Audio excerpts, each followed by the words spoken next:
You finally gathered up the strength to walk away. You were so tired of everything that they put you through. You kept begging them to change, begging them to work on themselves and work on their toxic habits, but they just outright refused to do that. And no matter how many times you cried yourself to sleep, no matter how many times you showed them the kind of pain that they were putting you through, they still refused to change until you left. Now they're doing all the things that you asked them to do. They're finally showing you the respect you've been begging them for. They claim that they didn't know what they had until it was gone, and that they're willing to do anything to get you back. You want to let them back in your life, but you're not sure. You're not sure if they're actually changing or if they're just manipulating you. Well, first of all, let me point out the fact that they didn't and were not willing to work in the relationship. That's a massive red flag. So taking them back is going to be a risk, even if they genuinely are trying to work on themselves. When it comes to deciding, are they actually changing or are they just manipulating you, you have to look at their cycle. Is this something that they've done before? Have you noticed that whenever you push away, that's when they're willing to work on themselves, and when you come back, they stop? Have you noticed that when you finally leave them, they suddenly do all of the things that you've been asking them to do, and then whenever you guys get back together, they slowly stop doing those things and start returning back to that same person? If you're noticing this cycle where you walk away or push away and then they start doing the thing and then you come back and they stop and it's just over and over and over again, that doesn't tell me that they're going to change. That means that they're manipulating you into coming back. I see people like this, they only want to change when something inconveniences them or something causes them to feel discomfort. And the moment that they become comfortable again, they decide to go back to their old habits. Well, because they don't feel like they have to put in the work. They already got you back. They don't really recognize the harm that they were causing, even though they claim that they do. They don't truly self-reflect on it to the point where they genuinely want to change. People like this are highly manipulative because they can seem like they want to change. They can give the big alligator tears and tell you, oh my God, I was such a terrible person. I don't want to be this person anymore.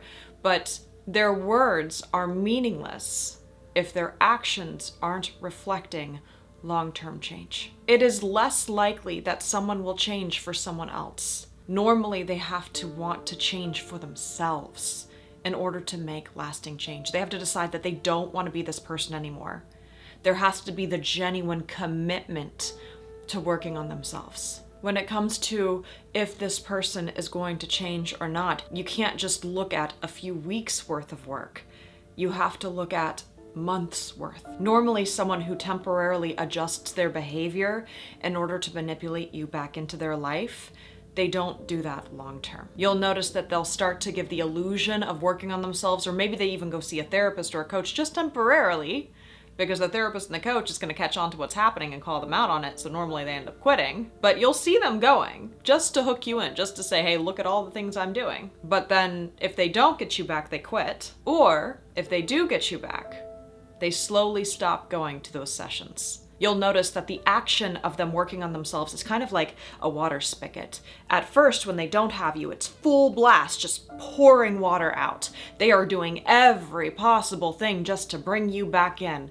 But then, once you start to give in, it slowly starts to turn off. It's like this game that they're playing where they chase you and chase you and chase you and see if they can get the win. The win is you. But once they have you, well, then they don't want to put in the work. Now, I have seen people who they realize, oh my God, I'm going to lose the love of my life if I don't do something different, and they genuinely do change.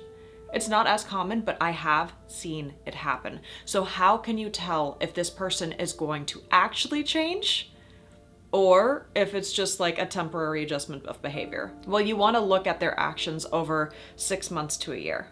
If you're seeing consistency over that period of time of 6 months to a year where they are continuously working on themselves, well, then that change is lasting. If you notice that they're doing a lot of self-reflection, and what I mean by that is they're not putting blame on you. They're looking at themselves. They're looking at their own actions. They're taking steps to better their own toxic habits because they don't want to be this person anymore. They genuinely don't. You're going to start to notice a progression with them. It's not going to be a night and day difference.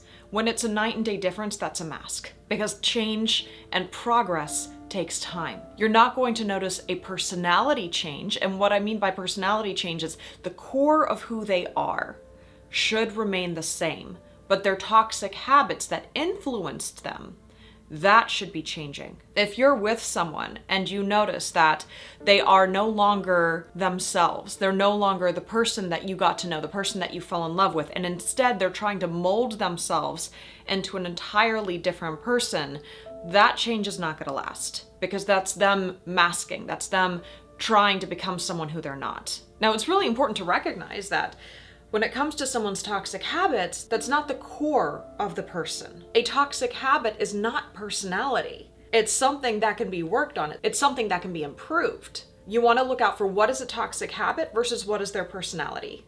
Now, what are some examples of toxic habits? Okay, a toxic habit is jealousy.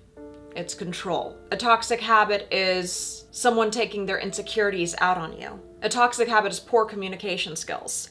Not being able to navigate through anger in a healthy way. Maybe they yell, maybe they lash out. A toxic habit is defensiveness. It's someone putting in a lack of effort. It's entitlement. These are all toxic habits that when someone recognizes that they're doing something genuinely wrong, that's something they can work on, something they can improve. It takes a lot of self-reflection, but it's something that could absolutely move forward in a better direction. They just need to be given the tools to be able to do that, which is something that they have to go out and get. Toxic habits do take a while to undo, but once they're worked on and improved, the beautiful version of them that you know is within them ends up blooming. Now, it's important to also recognize that toxic habits are different than abuse. If someone is an abuser, abusers don't change. They manipulate, they hook you in. You'll notice everything goes in a cycle over and over and over again. The cycle of abuse never gets better. You'll notice during the love bombing stages that they'll hook you back in and pretend to become better, but they always go back to their toxicity. Now, if someone's working on improving their toxic habit, you're gonna see their progress kind of like a mountain. There's gonna be moments where they're doing really well and the moments where they slip and mess up, but they recognize what they're doing and they correct it. That's the key. They don't blame you, they recognize it within themselves. But you should, with time, see continuous change. Now remember, change isn't linear. It doesn't just get better and better and better and better and better and never have any slips. You're going to have slips when you're working on yourself. But with the cycle of abuse versus a slip, the cycle of abuse is going right back into it and doing it over and over and over again. But with a toxic habit being worked on to improve, you'll notice that where they started and where they're at, even when they slip, it's not as bad. They always correct themselves and they always own it to move forward. You'll notice that they get better and better and better with time. They don't just keep slipping back right back to where they were. It's that progress that you see, kind of like a mountain. You never go back to the bottom. You might go into some lower areas, but there is that continuous upward movement until they finally reach the peak. And the peak is where they no longer have that toxic habit. They were able to work through it. And yeah, it's important to show someone a little bit of grace when it comes to working on their toxic habits, because that is a process. It does take time. But there's a difference between showing someone grace as they're working through a toxic habit and they're actively putting in the work, and making excuses for someone who's stuck in an abusive cycle, making excuses for an abuser who's never going to change. Those are two very different things. And for people that are stuck in an abusive situation, you might love your abuser so much that you're hoping they're just toxic habits because they have these moments where they are absolutely everything you ever wanted them to be. And you hang on to the good and try to just diminish the bad. But when it comes to abuse, the good everyone has within them. Even the worst people in the world still have good within them. Abusers are not all bad. And hanging on to the part that you think is good while ignoring all the destruction that they're doing will destroy you with time. That's like holding on to a cactus as tightly as you can, hoping that the little needles won't end up sinking into your skin while looking at the flower. Yeah, there's a flower on the cactus. But if you keep holding on to a cactus, it's not just the little needles going into your skin that's the problem. Eventually, dirt gets in there. Eventually, infection sets in. Eventually, it spreads throughout your body. That's kind of like this cycle of abuse. This person is poisoning you. They're emotionally infecting you. They're causing you to become sicker and sicker and sicker. Abusers, they don't get better. They just get more cunning with their manipulation. People with toxic habits can work to improve themselves. Abusers lack empathy, and when they pretend to have empathy, they do it in a pretty convincing way. But people with toxic habits genuinely have empathy. You can see them hurting for others. You can see how they internalize what they're doing and genuinely want to improve themselves. Abusers tend to lack self-reflection.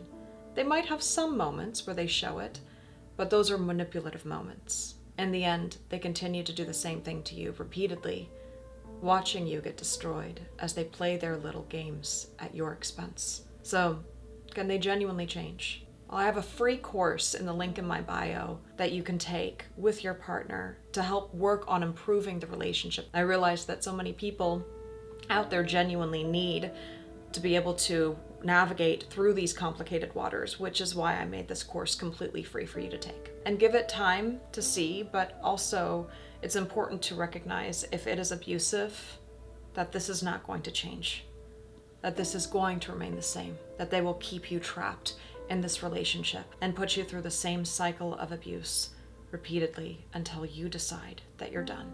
And even when you decide that you're done, an abuser will try to hoover, because they always try to keep several people as sources to feed off of, because they always need a source.